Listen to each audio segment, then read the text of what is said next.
Bonjour et bienvenue. Aujourd'hui, on va parler de l'alimentation pendant les phases inflammatoires de l'intestin, Crohn, RCH, intestin irritable, que ce soit dans l'une des trois pathologies.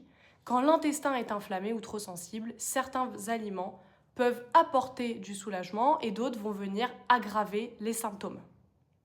Alors, ce n'est pas l'aliment qui va soigner, c'est juste qu'il va falloir limiter ce qui va venir inflammer. J'insiste, travailler sur son alimentation est vraiment obligatoire dans ces situations parce qu'elle a un impact direct sur l'inflammation et sur le confort digestif.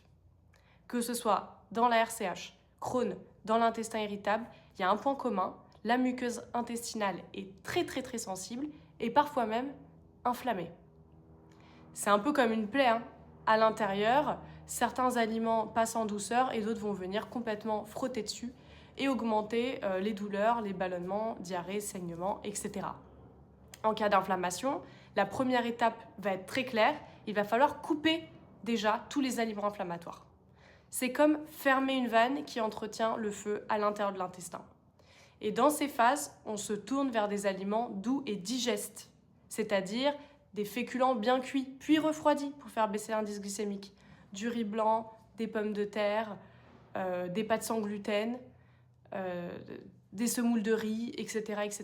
Des protéines maigres, poulet, dinde, poisson blanc, des légumes bien cuits, mixés pour casser les fibres, courgettes, carottes, pareil pour les fruits, plutôt en compote. Et une hydratation régulière, de l'eau, des bouillons clairs, des tisanes douces, pas de thé, pas de café. Et ce qu'il faut absolument couper en premier, ça va être les inflammatoires. C'est-à-dire crudités, légumes secs, choux, qui sont riches en fibres et difficiles à digérer, les aliments gras, frits, ultra transformés, les sucres raffinés, les boissons gazeuses, l'alcool, le café, le thé. Et bien sûr, on va retirer aussi gluten, produits laitiers, parce que généralement, je le vois, ils sont très mal tolérés par les personnes atteintes de Crohn, rectocolite et intestin irritable.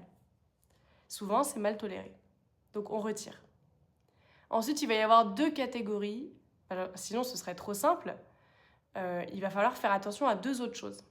Ça va être les histaminolibérateurs et les FODMAP. Histaminolibérateurs, les tomates, fraises, chocolat, charcuterie, les fromages fermentés. Pourquoi ? Parce qu'ils libèrent de l'histamine qui peut entretenir l'inflammation. Donc, on va essayer de calmer ça. Et les FODMAP, parce que ce sont des sucres fermentescibles. Par exemple, on retrouve l'oignon, l'ail, le blé, les légumineuses et certains fruits aussi et légumes. Et ils vont pouvoir provoquer ballonnement, des douleurs. Et limiter ces aliments peut vraiment soulager pendant les poussées et pendant les périodes de grande sensibilité intestinale. Vous l'aurez compris, que ce soit dans RCH, Crohn, intestin irritable, l'alimentation n'est vraiment pas une option, c'est vraiment une base obligatoire pour venir aider à réduire l'inflammation et retrouver son confort digestif. La première étape, c'est toujours la même, fermer le robinet des aliments inflammatoires. Alors attention, il n'y a pas de régime unique qui marche pour tout le monde. L'alimentation, elle doit être individualisée et adaptée à votre terrain, à votre tolérance, à votre vécu.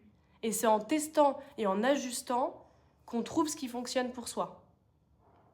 Et surtout, au-delà de l'assiette, on n'oublie pas, il faut rester calme. Le stress, l'anxiété aggravent souvent les symptômes. Donc il faut rester calme. Respirer, prendre soin de soi, avancer pas à pas. Si vous voulez être accompagné dans cette démarche, n'hésitez pas à rejoindre le programme de Elpida Therapia. Il vous permettra donc à comprendre déjà votre pathologie et puis tous les déclencheurs et bien sûr toutes les réponses au naturel pour gérer tout ça. Parce que oui, vivre en rémission et même vivre sans traitement, c'est possible. C'est juste qu'il faut faire les bonnes choses et au bon moment. Voilà. Vous trouverez le lien en description et merci d'avoir regardé cette vidéo. Prenez soin de vous.